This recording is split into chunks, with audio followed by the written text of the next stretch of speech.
तो आज का टॉपिक है pair of linear equations in two variables. तो लीनियर इक्वेशन का मीनिंग है an equation whose degree is 1, और दूसरा वर्ड है यहाँ पे वेरिएबल। वेरिएबल हो गया इंग्लिश का अल्फ़ाबेट, जैसे ए बी सी, कोई भी इसमें से लेटर आप ले सकते हैं। और यहाँ पे हमने लिया हुआ है एक्स और वाई, क्योंकि ये क्या है, टू वेरिएबल्स में। तो let a1x plus b1y plus c1 is equal to 0, a2x plus b2y plus c2 is equal to 0 are two linear equations in two variables. Here a1, b1 and c1, a2, b2 and c2 are the constants. देखो यहाँ पे x का coefficient a1 है, y का b1 है और constant term c1 है। Similarly in equation second, a2 is the coefficient of x, b2 is the coefficient of y and c2 is the constant term.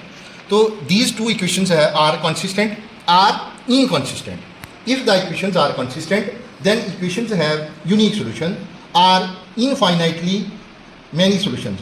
Infinitely many solutions means ungint, uncountable solutions होंगे। And if equations are inconsistent, then no solution. अब यहाँ पे word आ रहा है solution। बेटा solution आपको ये clear होना चाहिए, solution is the value of the variables which satisfy the equation। जैसे हमारे पास है x minus 1 is equal to 0, एक इक्वेशन ले लेते हैं।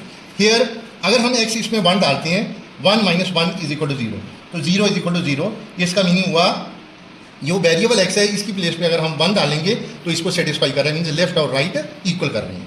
तो इसी तरह से हमारे पास क्या है, ये इन टू वेरिएबल में हमारे पास फर्स्ट केस आ गया यूनिक सोल्यूशन का। यूनिक हो गया, 1 सोल्यूशन आएगा, यहाँ पे x और y की एक एक वैल्यू आएगी।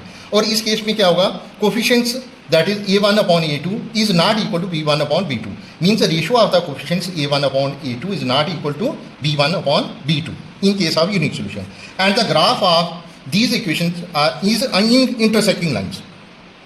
जैसे यूनिक सोल्यूशन में हम एक एग्जांपल ले लेते हैं, से x इज इक्वल टू 1 है, y इज इक्वल टू 2 है। तो यहाँ पे हमारे पास x और y की एक एक की वैल्यू आ रही है, और इस केस में जैसे हम ग्राफ देखें वो इंटरसेक्ट करेंगी लाइन्स आपस में।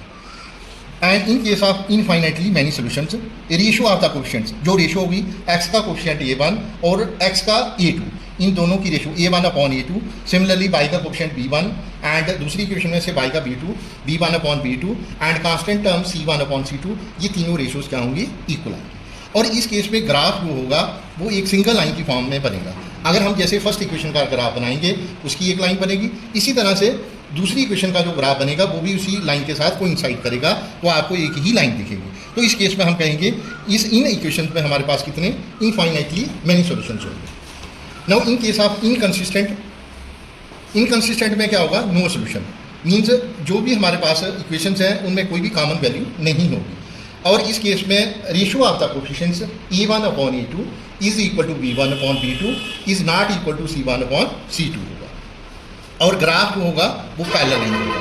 पैरेलल लाइन में नो सॉल्यूशन, क्योंकि हमारे पास जो ग्राफ जो होगा वो आपस में इंटरसेक्ट नहीं करेंगे, ओवरलैप नहीं कर रही हैं, तो इस केस में नो सॉल्यूशन।